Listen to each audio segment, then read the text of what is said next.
listening to Make It, the indie film podcast.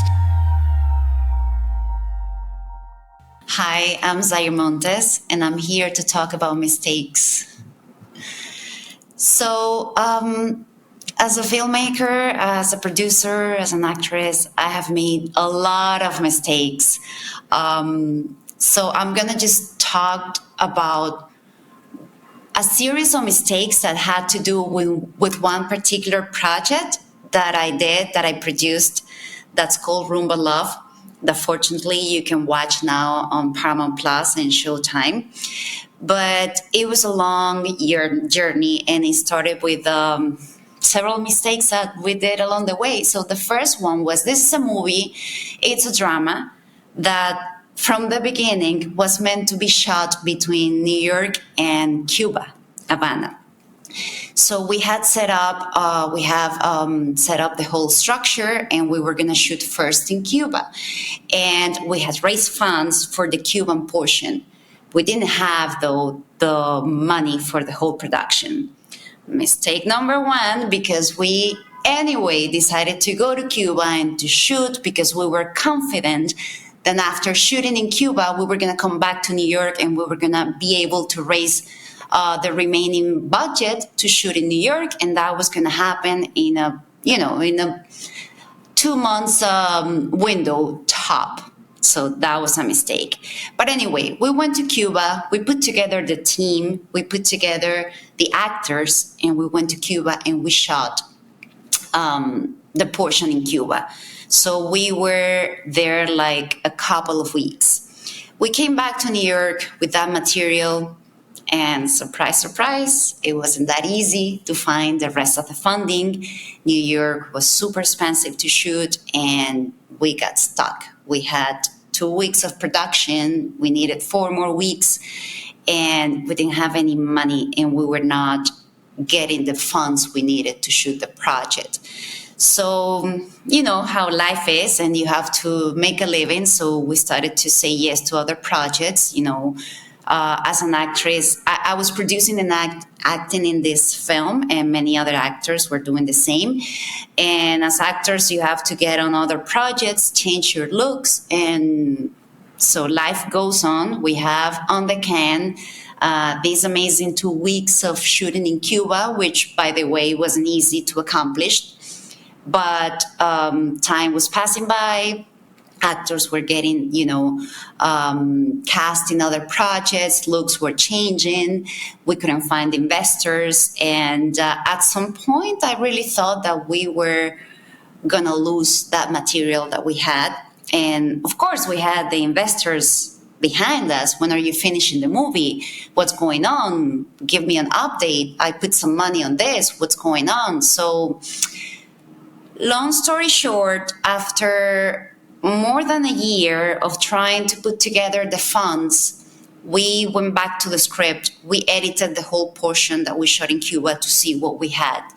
And of course, we had to make adjustments to the script because the conditions were not exactly at that moment as we thought they would be when we were shooting in Cuba.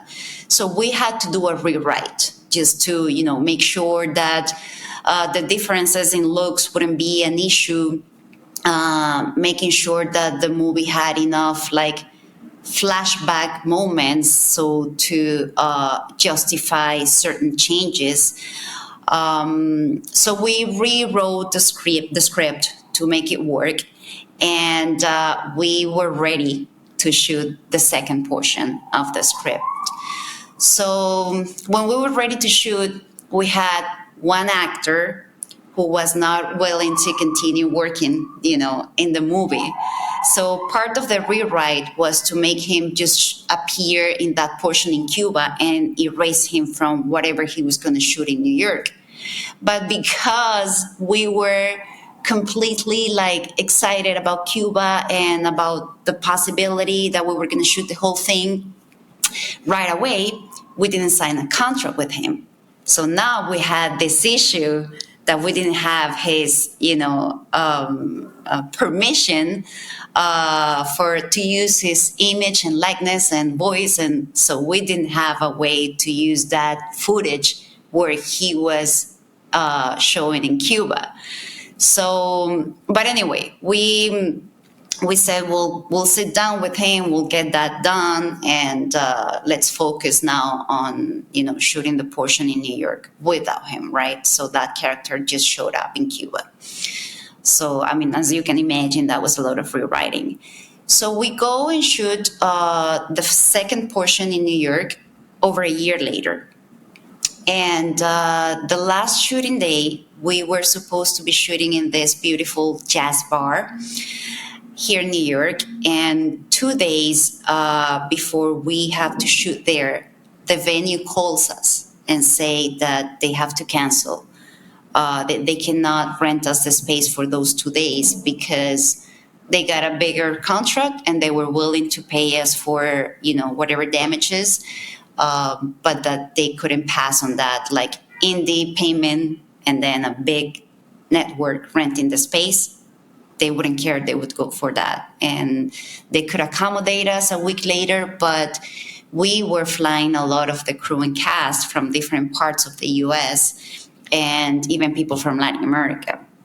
So that represented not only it wasn't easy to just reschedule for a week later because everybody was living not in the state, not in New York, but they were living. There were people from Dallas, from Miami. There were people coming from Mexico. So that meant, and they had their tickets to fly back, like the day or 2 days after we were shooting at that jazz place, at that jazz venue. So that represented a huge loss for us because we were trying to figure out how to sort it, how to make sure that we would find another venue in less than 2 days.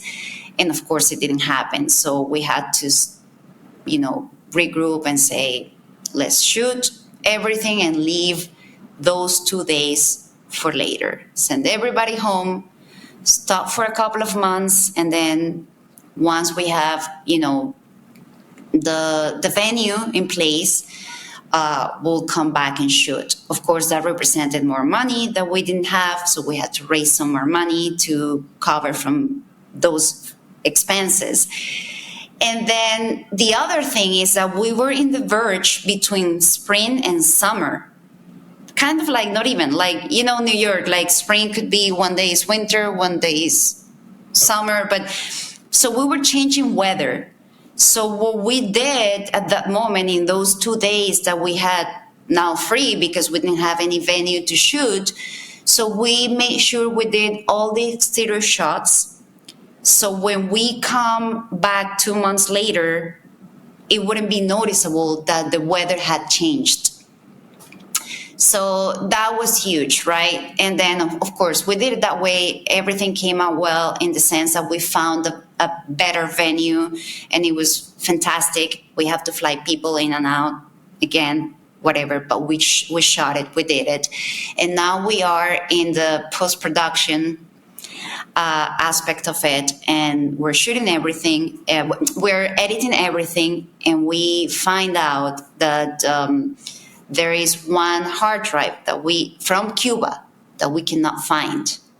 That somehow we had the material uploaded on a Vimeo with low quality, but we don't, or with not low quality, with HD, but not 4K. And we couldn't find the original material. It turns out that footage that we never found, even though we searched everywhere, was the footage of the scenes with this actor that wasn't, willing to continue working on the project, that we didn't even have his like and image to have him in the picture. So, and we're getting close to, this is 2020. This is the end of 2019. And we decide to shoot him, like take him out of the footage, bring another actor, reshoot in Cuba. It wasn't the whole thing, fortunately. It was just like 3 days. And of course, that's another amount of money that we have to put that wasn't originally intended to be spent, but we needed to find solutions to save the whole project. So we find another actor. We went to Cuba like 2 weeks before the pandemic. We shot everything. We brought it, and we were able to finish the movie. The movie is now, as I said before, in Showtime. It had theatrical release in selected theaters in the U.S. in 2021. And it was a beautiful journey of resilience, because so many things happened that I thought that we were going to just declare that a loss. I thought that we were not going to make it work. And sometimes I was asking and wondering if this was like signs to stop it and to move onto something else, or if this was more like, let me prove your resilience. But, above all, it was all about learning a lot of things that we did wrong, like never start a project if you don't have the full funds in place. That was number one. Number two, never shoot anything if you haven't signed the contract with the crew or cast. That was number two, right? And don't spend so much time between one location and the other, because rescheduling gets complicated, especially for independent filmmaking, when you cannot hold people or actors under a contract for so long. So that was the experience. I hope it helps, and I hope you don't make the same silly mistakes that I did or that we did with this project. But, we learned a lot, and that's a beautiful movie for us in every sense. It's been rewarding spiritually, financially, and professionally. So I don't regret going through those mistakes.